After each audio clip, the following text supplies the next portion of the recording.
प्रेमियों, मैं राम सागर शास्त्री आप लोगों के समक्ष रखने जा रहा हूं एक प्रसंग, नचिकेता की कहानी। देखिए, नचिकेता उद्यालक ऋषि का पुत्र था। एक बार उद्यालक ऋषि ने विश्वजित यज्ञ किया, जिसमें उन्होंने अपनी पत्नी और पुत्र को छोड़कर अपना सभी कुछ दान कर दिया। उस समय नचिकेता की उम्र मात्र 5 वर्ष की थी। उसने पिता से कहा, पिताजी, मुझे दान में किसको दे रहे हो? उद्यालक ऋषि को नचिकेता पर क्रोध आ गया। उन्होंने कहा, मैं तुझे यमराज को दे रहा हूं। नचिकेता एक पितृभक्त बालक था। उसने यमलोक की यात्रा प्रारंभ कर दी और यमलोक में पहुंच गया। यमराज उस समय 3 दिन के भ्रमण पर गए हुए थे। नचिकेता यमद्वार पर बैठे उनकी प्रतीक्षा करने लगा। यमराज के आने की प्रतीक्षा में नचिकेता भूखा प्यासा बैठा रहा। यमराज जब 3 दिन के बाद वापस लौटे तो उन्हें पता चला कि हमारी प्रतीक्षा में एक बालक 3 दिन से भूखा प्यासा द्वार पर बैठा हुआ है। उन्होंने नचिकेता को अपने कक्ष में बुलाया। नचिकेता एक शिष्ट बालक था। उसने यमराज को प्रणाम किया। यमराज ने उसे आशीर्वाद दिया, चिरंजीवी भव, लंबी उम्र वाले हो जाओ, और यमलोक में आने का कारण पूछा। नचिकेता ने कहा, हमारे पिताजी ने विश्वजित यज्ञ करके सभी चीजों का दान किया है और मुझे आपके लिए दान किया है, इसलिए मैं स्वयं चलकर आपके पास आया हूं। यमराज ने हंसकर कहा, बेटा, यह यमलोक है। यहां पर तो मरने के बाद लोग आते हैं। पापी नरक में और पुण्यात्मा स्वर्ग में जाते हैं। मैं तुम्हारी पितृभक्ति और निष्ठा पर बहुत प्रसन्न हूं। तुम हमसे कोई 3 वरदान मांग सकते हो और पिता के पास वापस लौट जाओ। कि मांगहु पुत्र 3 वरदाना और जाहु पिता ढिंग ज्ञान निधाना।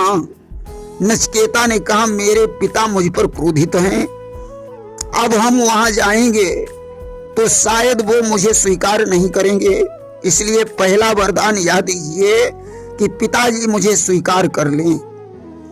यमराज ने एवमस्तु कह दिया। नचिकेता ने कहा, अब आप मुझे ये बताइए कि स्वर्ग प्राप्ति करने का क्या तरीका है? यमराज ने कहा, इसके लिए ज्ञान की आवश्यकता है। नचिकेता ने कहा, तो आप मुझे वह ज्ञान प्रदान करें, वह ज्ञान प्रदान होने का वरदान दें जिससे मुझे स्वर्ग प्राप्त हो सके। यमराज ने तथास्तु कह दिया।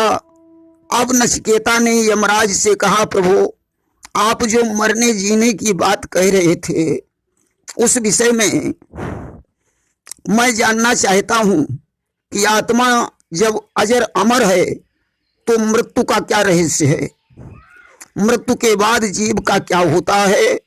मृत्यु से बाहर कैसे निकला जा सकता है? यमराज ने कहा, पुत्र, तुम मुझसे धन दौलत राज्य मांग लो और यहां से वापस लौट जाओ, क्योंकि इस प्रश्न का उत्तर तो देवता भी नहीं बता सकते हैं। नचिकेता ने कहा, प्रभु, देवता भले ही इसका उत्तर न दे सकते हो, परंतु आप तो उत्तर दे ही सकते हैं।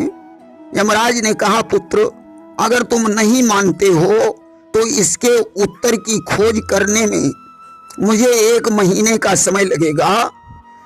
यमराज विचार करते हैं कि 1 महीने तक नचिकेता प्रतीक्षा नहीं कर पाएगा और वापस लौट जाएगा, परंतु नचिकेता ने कहा, प्रभु, 1 महीने की तो बात ही छोड़ो, मैं इसके उत्तर के लिए 3 महीने तक प्रतीक्षा करूंगा। आज तो यमराज भ्रमण को चले गए। 1 महीना हो गया। नचिकेता भूखा प्यासा प्रतीक्षा करता रहा। इतने दिनों में यमराज ने उसे मरने के बाद जीव का क्या होता है, जीव को कैसी कैसी यातनाएं भुगतनी पड़ती हैं, जीव नरक किस प्रकार भोगता है, उसे सारा सिनेमा बैठे बैठे ही दिखा दिया।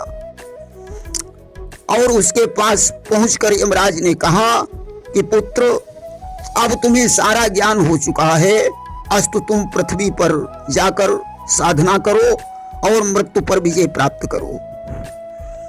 नचिकेता यमराज को प्रणाम करके मृत्युलोक वापस लौट आया और परम विद्वान बन गया।